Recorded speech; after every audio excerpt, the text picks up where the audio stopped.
Hey everybody, this is Dusty LaBossiere with LaBossiere Group Real Estate, coming to you to talk about the 5 biggest mistakes that a first-time home buyer makes before getting out there in the market. This is not the only 5 that we're going to be running into. There are plenty of mistakes to be made out there. We're going to make sure that you're trying to avoid the biggest one. And so number 1, we're just going to jump right into it, is not getting pre-qualified. Well, Dusty, what's it mean to get pre-qualified? Really, all it is having a quick conversation, 10-15 minutes with a loan officer, a lending institution, a bank, and giving your financial picture, your income, your debt to income ratio, then pulling credit to get like a comprehensive view of what you look like to a bank in order to get pre-qualified. That's really all that is. There's further steps, pre-approvals and other things like conditional approvals.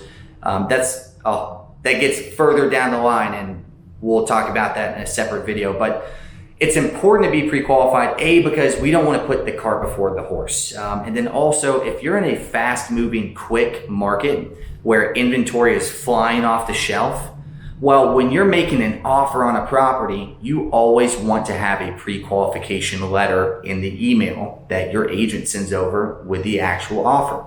Well, if you don't have that, and you found the house of your dreams, this happens a lot, and you've got to find a lender, get pre-qualified, and do all of this, provide documents and things like that too. You want to make sure you got the bullets in the gun before you go hunt. You want to make sure that you've got the grocery list written down before you go to the grocery store. That's really what we're just trying to say here. And if you can't make a 10-15 minute effort on a phone call to find out if you're pre-qualified, why would we invest in you to go open up some of these doors? And that might sound harsh, but at the end of the day, really, this is a two-way street. Agents aren't magicians. We're not going to make things happen that, we can't control or help. And so this one's on you. We want to make sure that you're properly prepared and that you've got the right expectations going into the marketplace. So that's number 1. Number 2 is not having a fundamental understanding of the buyer process.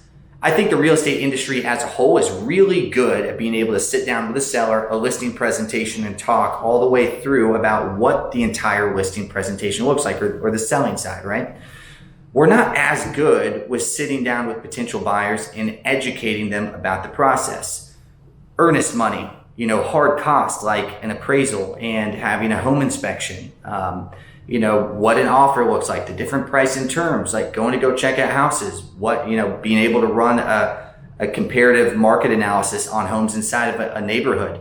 There's a lot of things that go through the entire process of a deal that you should have education about before you get into it, so that you can be armed with the information you need to make good decisions moving forward. We don't want to be reacting. We don't want to be emotionally responsive to a lot of these things, or at least as the least amount as possible. And it's really just good prep work. So whatever agent that you do wind up working with, make sure that they're spending the time with you to make sure that you understand the process front to back. I typically take people out to coffee. We might go have lunch, and we kind of roll through the process. I mean, at the most, it might be a 30, 45 minute conversation. And I think it can save a lot of people time, money, energy, and needless pain and despair through the whole process too. So that's number 2. Number 3, not getting a home inspection.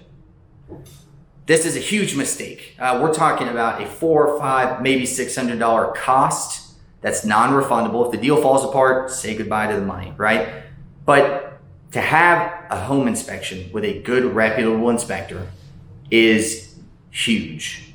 It's even on new home construction, guys. I want to put that out there too. Having a pre-drywall inspection, having an inspection through due diligence, not only is this going to arm you with the ability to negotiate through due diligence well, it's also going to let you know, like, hey, I've got a feeling of safety, and I know what I'm buying is safe for me and my family moving forward. So it's really twofold: the ability to negotiate, ask for repairs, and then having peace of mind moving forward too. Don't forget to ask for things like a radon inspection, termites, septic if you're buying a property that's not on sewer. These things can be huge headaches. They can be big deals. We want to make sure that you're buying a property that you love and that is safe for you and your family moving forward. So that's number 3. Number 4, lowball offers. Trying to put in a lowball offer. There is a time and there's a place for lowball offers. And I'm a fan of them, especially when that time and place seems to be right now when we're about to make them. You really have to know what kind of market you're in, and you really have to know what kind of price point that you're in order to gauge that. And you really need to make sure how much you like the house, because everything we're talking about adds up incrementally in wondering whether or not we should make a lowball offer. So if you're an investor and this is just numbers, there's no emotion, you're not living there, sure, yeah, we'll make 1 million lowball offers for you. It doesn't matter. Because investing is an entirely different game than an owner occupant. If you're looking to live in the house, let's say you're buying a $250,000 house in Sandy Springs. Actually, that's not a lot of money in Sandy Springs. Let's say in Cumming, Georgia, right? $250,000. The inventory's been pretty low in that price point. If anything comes out that looks relatively good, it's going to be snatched off real quick. So let's say you want to put in a lowball offer at $220,000. $30,000 under, and you want your closing costs covered.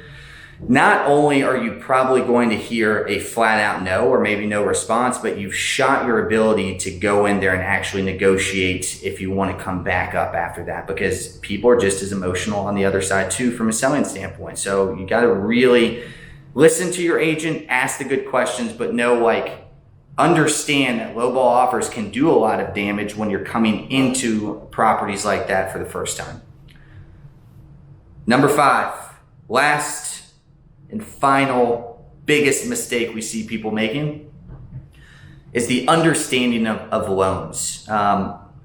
There's a lot of weird information that gets passed down like time over time, where we see, buyers thinking that they can only get into a property if they have 20% down. But that's just not true. There's plenty of loan programs out there. There's 3% conventional, 5, 10, 20% conventional. There's FHA, which is government backed, but it's got mortgage insurance. You've got USDA loans, which are zero down, but they're geographically tied. We've got zero down programs that are conventional. No money down, no mortgage insurance, but you have to have a certain amount of credit and household income. So there's all kinds. My main point is there's all kinds of options. How long are you going to be at the house? How much money do you have? Does your money in your bank account matter more than what you're spending on a monthly basis? These are all questions that your agent and your loan officer need to be teaming up with each other and giving you the answer. Do you need to keep your monthly payment under $1,500? Are you just trying to get the most equity? Are you trying to invest as much in and get your monthly payment down as much as possible? Again, these all require strategy and thought. So don't be afraid to ask the questions and make sure you choose an agent that is adequately informed about these different types of loan products. With that being said, that's a good 5 to start. There's 20 more that we could talk about, but I think this will give you a pretty good edge getting into the market. Best of luck out there, and we'll see you around.